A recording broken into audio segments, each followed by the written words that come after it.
Everybody say, praise the Lord. Let us open our Bible. Please read 2 Corinthians 9, 11 and 12. Praise the Lord. Being enriched in everything to all bountifulness, which causeth through us thanksgiving to God. For the administration of this service not only supplieth the wants of the saints, but is abundant also by many thanksgivings unto God. Yes. So let us consider that we, being enriched in everything to all bountifulness. I-consider natin ang ating sarili, bawat isa sa atin, na we are being enriched in everything to all bountifulness. Kasi yung mensahe kanina, umaga, hindi mahinto ang ating pag-propagate ng kanyang gospel sa sanglibutang ito hanggang mayroon pang tao sa mundo. Habang hindi pa nabura ang sanglibutan. This will never cease, but this will continue. At habang nagko-continue tayo, palawak ng palawak, palaki ng palaki, ang ipinagkatiwala ng Diyos sa buhay natin. Para bang nangyari noon sa panahon ni Abraham, anak pa lang ang pinoproblema. Pagdating doon kay Isaac, ang pagrami. Pagdating doon kay Jacob, yun na. Paano pakainin, paano damtan, paano patirahin, hanggang dumating kay Joseph, na fulfill ang promise ng Diyos, hanggang dinala sila sa Kanaan, sa promised land. Palaki ng palaki. Yung community, palaki ng palaki. Yung blessing ng Diyos. Ganon din po sa buhay natin. Nagsimula kay Pastor Samuel Algabre. Ikumpara natin kay Pastor Samuel Algabre at ngayon, malaki na ang pinagkaiba. In terms of number of churches, in terms of number of members, in terms of yung lawak ng narating ng ministry na ito, lumalawak ng lumalawak. So, anong ibig sabihin yan? Ang ibig sabihin nito, kinakailangan sabayan natin ang ating pananampalataya konforme sa hinaharap natin. Huwag tayong manatili sa maliit na pananampalataya. Huwag tayong manatili sa maliit na pananaw. Kung ano yung binigay ng Diyos sa atin at this present time, ikasya natin yung ating pananaw, ang ating isip, ang ating puso sa sitwasyon natin ngayon. So, kailangan yung faith natin kay Lord Jesus Christ, atin din itong palakihin ng palakihin ayon sa ating nakikita na pangangailangan or challenge na nangyayari ngayon sa buhay natin. Regardless how impossible it is, regardless how difficult it is, regardless, we cannot even imagine how to face itong mga challenges, kahit ano pa, tayuan natin yan by faith. Praise the Lord. Di ba nakalagay dyan, faith is the victory that overcomes the world. The just shall live by faith, from faith to faith. Lahat ng mga anak ng Diyos dito sa Bible, they stood by their faith and they obtained victories by their faith. Ganon din sa buhay natin. By faith. Dito sa 2 Corinthians 9:11, past tense na ito being enriched with ED. Paniwalaan natin yan. In everything to all bountifulness. Para sa lahat ng bagay mag-abound tayo. Which causeth through us thanksgiving to God. Na ito yung maghahatid sa atin sa pagpapasalamat natin sa Panginoon. For the administration of this service, not only the supplieth the want of the saints, itong administrasyon ng ating paglilingkod, hindi lamang isupply ang pangangailangan ng mga banal, ng mga churches, ng mga kapatiran, but is abundant also by many thanksgivings unto God. Ito yung lalong maghahatid sa pagpapasalamat doon sa Panginoong Diyos pagpupuri natin dyan sa Kanya dahil by faith we obtain the victory. Praise the Lord! By faith, nagawa natin ang pinapagawa ng Diyos sa buhay natin.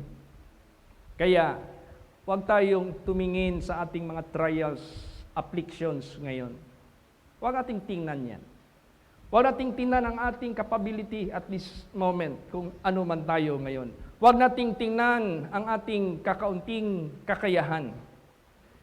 Paniwalaan natin na maghahatid sa atin ang lahat na ito sa katuparan ng kanyang mga pangako.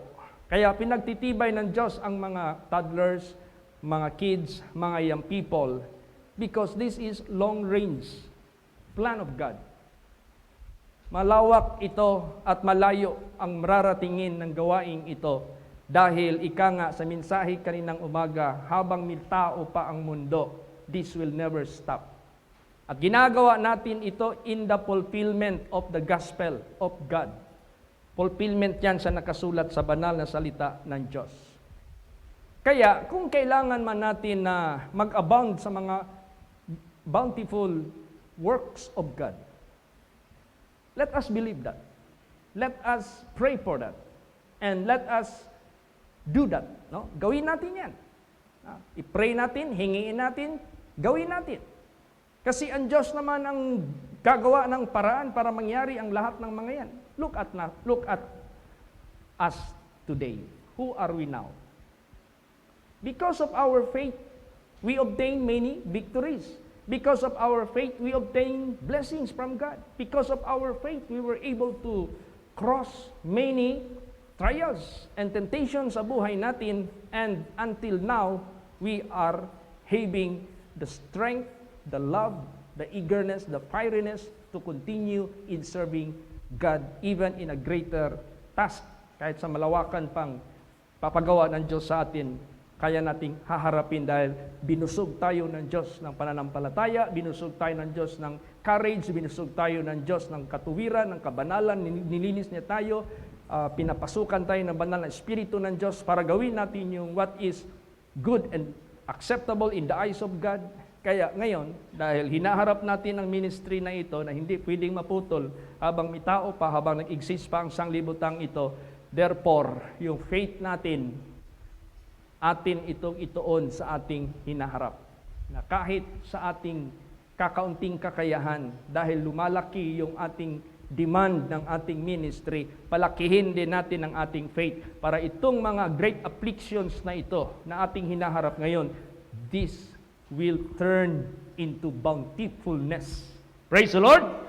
Basahin natin yan. 2 Corinthians 8:2 and 3. Praise the Lord. How that in a great trial of affliction, the abundance of their joy and their deep poverty abounded unto the riches of their liberality. For to their power I bear record, yea, and beyond their power they were willing of themselves. Tingnan mo yan. How that in a great trial of affliction, the abundance of their joy and their deep poverty abounded unto the riches of their liberality. In the midst of affliction, nandyan yung abundance of joy. In their deep poverty, nandyan yung pag-abound, the riches of their liberality. So, wag mong sabihin na, at this moment, tama lang sa salary ko yung aking sarili. Di ba lumabas sa preaching ko kanina? Pray and believe and ask the Lord that God will give you extras, exceeding blessings so that you could give, you could share, you could impart. So, itong deep poverty na tinatawag, by faith, mag-abound yung riches of our liberality. Pagpalain tayo ni Lord Jesus Christ, magtataka tayo. Naging mapagbigay tayo. Naging able tayo na mag-impart. Naging able tayo na magbigay. Naging able tayo, lahat tayo naging able tayo. Itong lahat magagawa ito by faith. Praise the Lord. Paniwalaan natin. Let's pray. Let us ask. Let us face the challenge sa buhay natin. Kaya yun yung nadama ko. Nung panahon na hindi pa tayo na unite sa mga layunin na binigay ni Jesus sa atin by the Holy Scripture, nahirapan talaga tayo humarap. Pero ngayon, nagsisimula tayo sa maliliit at palaki ng palaki. At ini-inject ni Jesus Christ sa atin yung kanyang purpose, yung kanyang will. So, ngayon, nagbibigay ang Diyos sa atin ng inputs sa ating puso. Kung ano yung challenge na hinaharap natin sa sanglibutang ito, paniwalaan natin yung mga tinatawag na trial of affliction. The abundance of joy will take place. Sa ating deep poverty, abounded unto riches of our liberality. Para maharap natin at makuha natin ang kinakailangan ipapagawa ng Diyos sa atin na mag-abound tayo sa kanyang mga gawain. Praise the Lord! Kaya, totoo naman talaga. Kung hindi sa ating pananampalataya, hindi natin marating ang ating nararating ngayon. Kung hindi sa ating pananampalataya, hindi siguro tayo nakatagal na makapagpanatili sa kanyang presensya na anyo ng kanyang kabanalan. Dahil by faith, pinaniwalaan natin, hindi lang natin maisip. Malayo-layo na ang ating nabiyahe. And still, we will be still going on. Patuloy pa rin tayo. At ito yung mga bagong challenges na dumarating sa buhay natin. Harapin natin yan. Kaya natin yan. Hindi sa ating sariling kakayahan. Kaya yan ng Diyos na ating pinaglilingkuran. Gusto lang ng Diyos sa atin, let us have the same mind with Him. Let us listen to His words and let us believe and let us be willing to be part of this fulfillment. Tingnan mo yung mga anak ng Diyos sa panahon ni David. These people never expect that they could be able to do such things in great manners. Doon na lang nila napagtanto that because of their faith and all these things were done by God. Ganon din mangyayari sa buhay natin. Basahin natin anong testimonies nangyari sa kanila. 1 Chronicles 29:12 hanggang 14. Praise the Lord. Both riches and honor come of thee, and thou reignest over all. And in thine hand is power and might, and in thine hand it is to make great, and to give strength unto all. Now therefore, our God, we thank thee and praise thy glorious name. But who am I, and what is my people, that we should be able to offer so willingly after this sort? For all things come of thee, and of thine own have we given thee. Di ba na-realize nila, napagtanto nila ang lahat?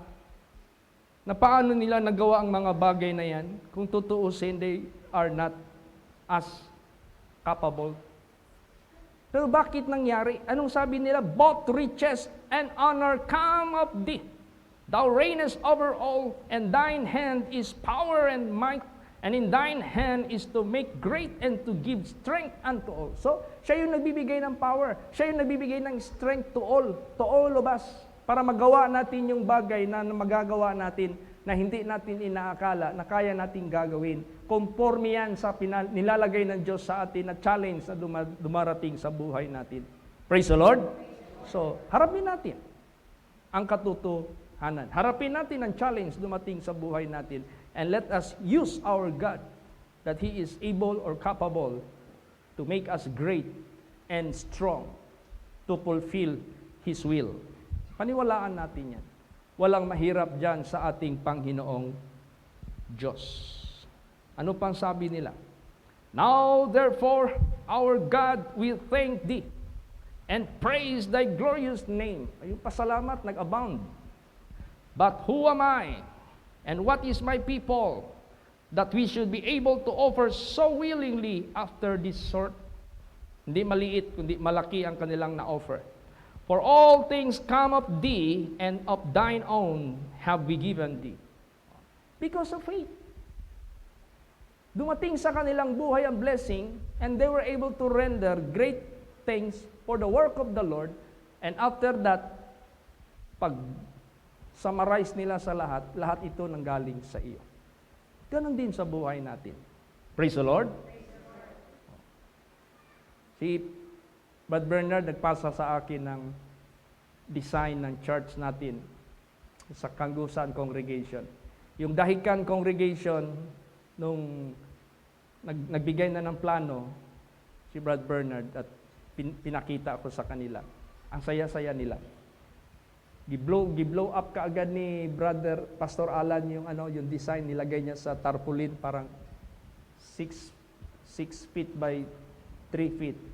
At gipost niya doon sa site, on this site will rise, nakalagay doon, Holy Place International. Ang ganda kaya ng Ngayon, nagkaroon ngayon ng doon, yung bang chismis. Hindi yan matupad. Hindi basta-basta yung simbahan na yan.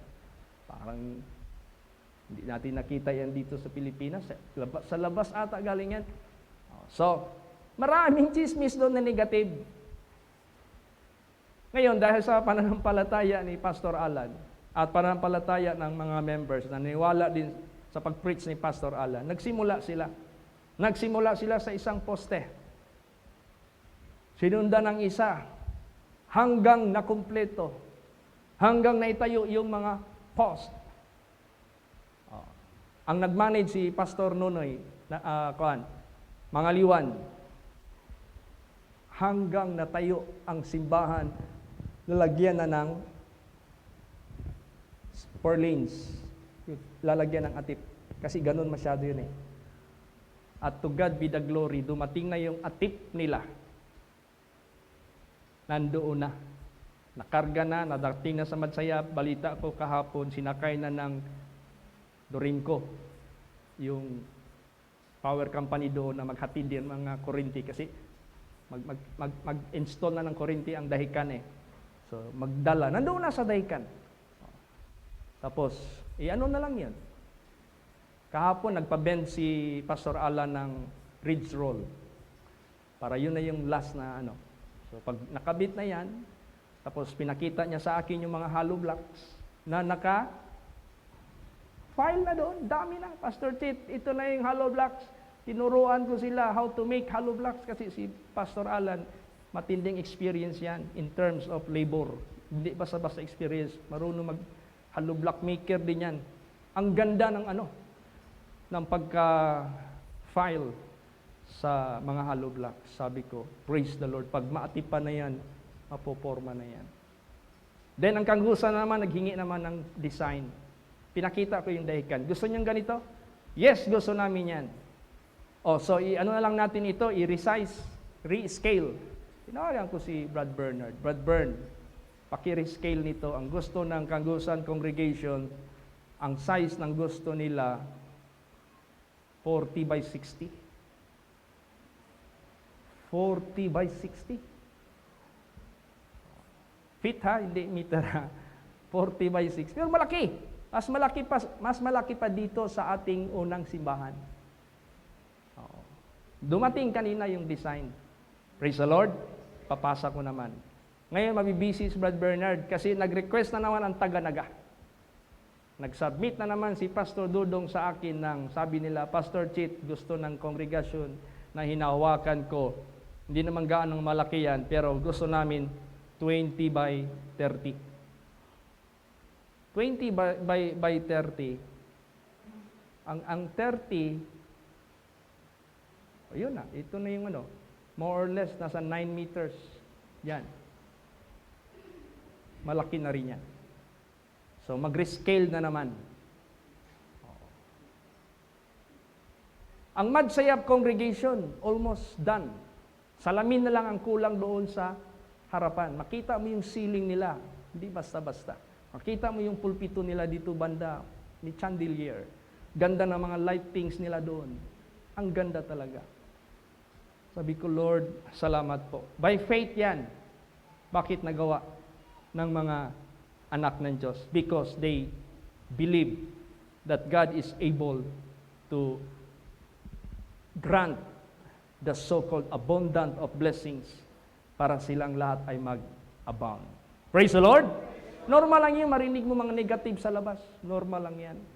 Let us look to Jesus. Tumitik tayo sa ating Panginoong Kristo. So, yan, dahikan, taganagan na naman. Magpalaki na sila. Kasi sabi ni Pastor Dodong, Pastor Chit, nag-complain na ang aking kongregasyon. Yung aisle, puno na. Yung labas, marami ng mga tao. So we need. Matagal na yan plano. Pero kung sa panahon pa ni Pinoy, plano lang. Ngayon, kay Duterte, na materialize na. Kung baga pa, ngayon ang fulfillment. May plano na noon, ngayon ang fulfillment. So, ipatuloy natin itong faith natin kay Lord Jesus Christ. Praise the Lord! Faith talaga ito. Power ni Lord Jesus Christ ang kikilos. Kaya nag-message tayo na by faith, ibibless kayo lahat ni Lord Jesus Christ.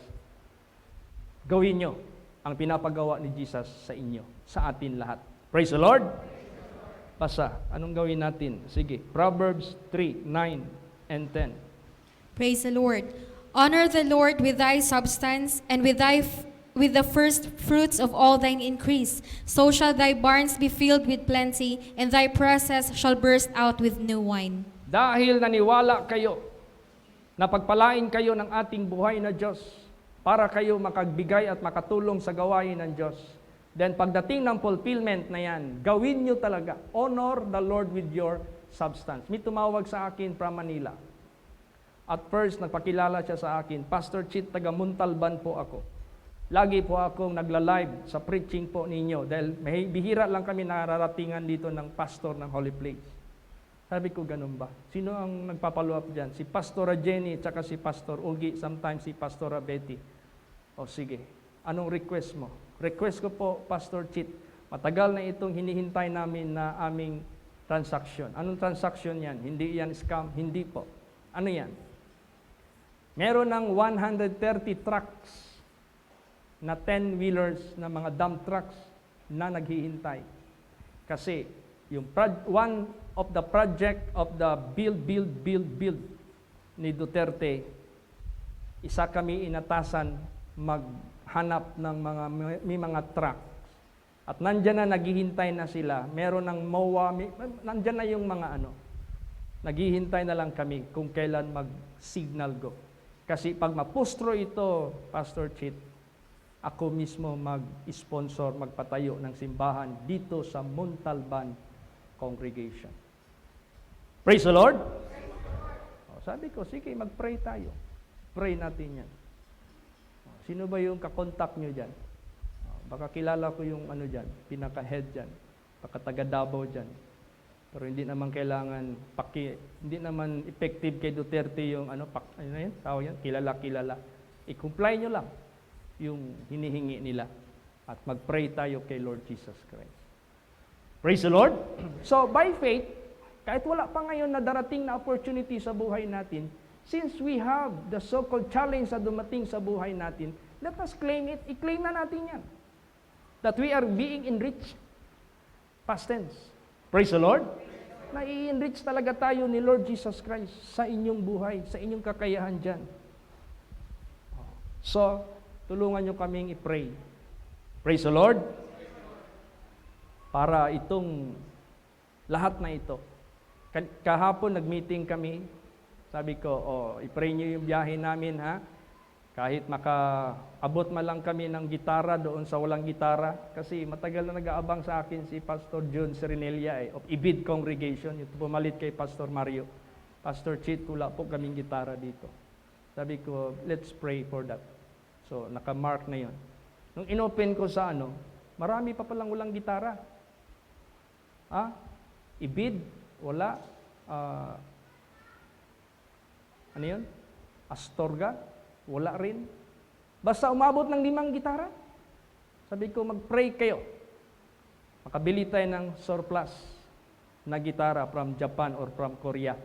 Kasi mas matibay yung gawa nila. Bagamat use, pero ibang klaseng wood, ibang klaseng disenyo yung kanilang ginagawa. Hindi commercial, hindi quality.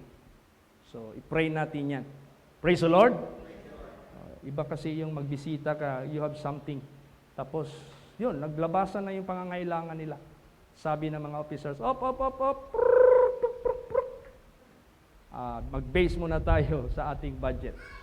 Ibig sabihin yan, merong demand. Praise the Lord. So saan binibigay ng Diyos ang challenge? Sa atin. Bakit? Tayo yung magsiserve sa mga tao. Kaya yung faith natin kay Lord Jesus Christ, hanggang nag-usap na kami, sino yung wala pang motor? Halos lahat may mga motor na. Yung iba naman na meron ng motor, kailangan ng repair or kailangan ng upgrade. Sige, let us open that para maano natin yan lahat, ma-discuss natin yan lahat. Sino wala pang four wheels? Marami pa. Darating din tayo dyan. So itong mga challenges na ito, this is not to boast that we have this, we have that. No. But this is in accordance to the necessities of our ministry. Praise the Lord.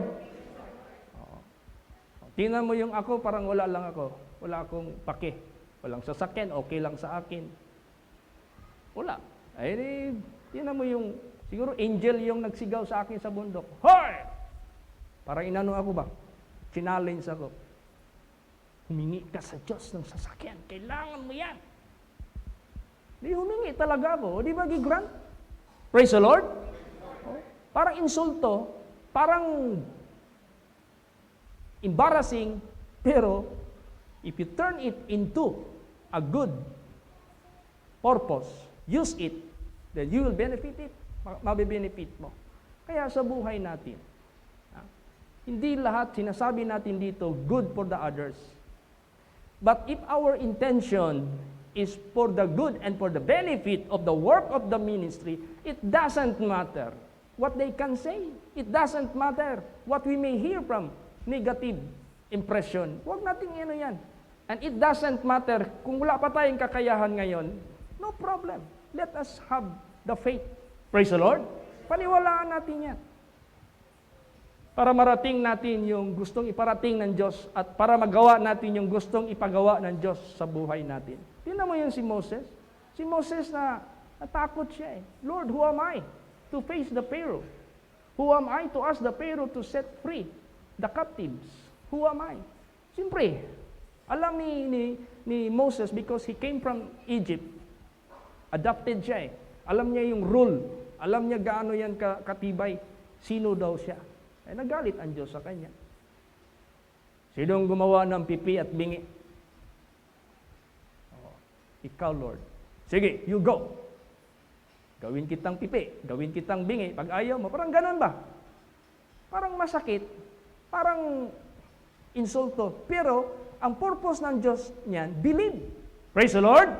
Ang purpose ng Diyos yan, do it. Because, here I am. I am the one that will be sending you. Kaya nung nagsabi si Moses, Lord, if they ask me, who is the name of my God, whom sent me over Egypt? Anong sasagutin ko? Sabi ng Diyos, I am that I am. Kung si Kristo na ang nag-uutos sa atin, do not ever stop propagating my gospel until may mga tao pa dito sa sanglibutan ito. Huwag kang huminto. So, kung ating i-understand, this will reach even to many generations of our ministry. So, tayo ngayon na buhay pa ngayon, let us face the challenge by faith. Praise the Lord. At ipasa natin ito sa kanila.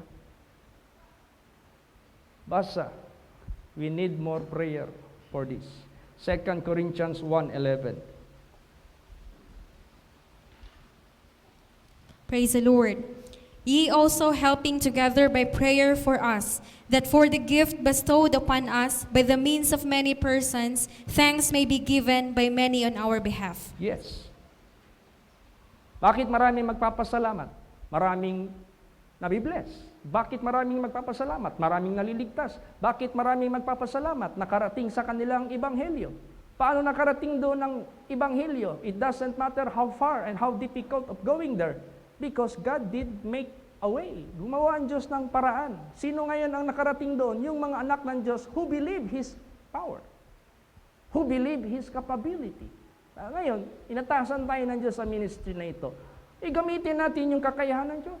Paniwalaan natin ito. Praise the Lord. Harapin natin ito. And when that opportunity or privilege darating na sa kamay natin, let's do it. Gawin natin ng buong puso. Last verse, 2 Corinthians 4:15. Praise the Lord.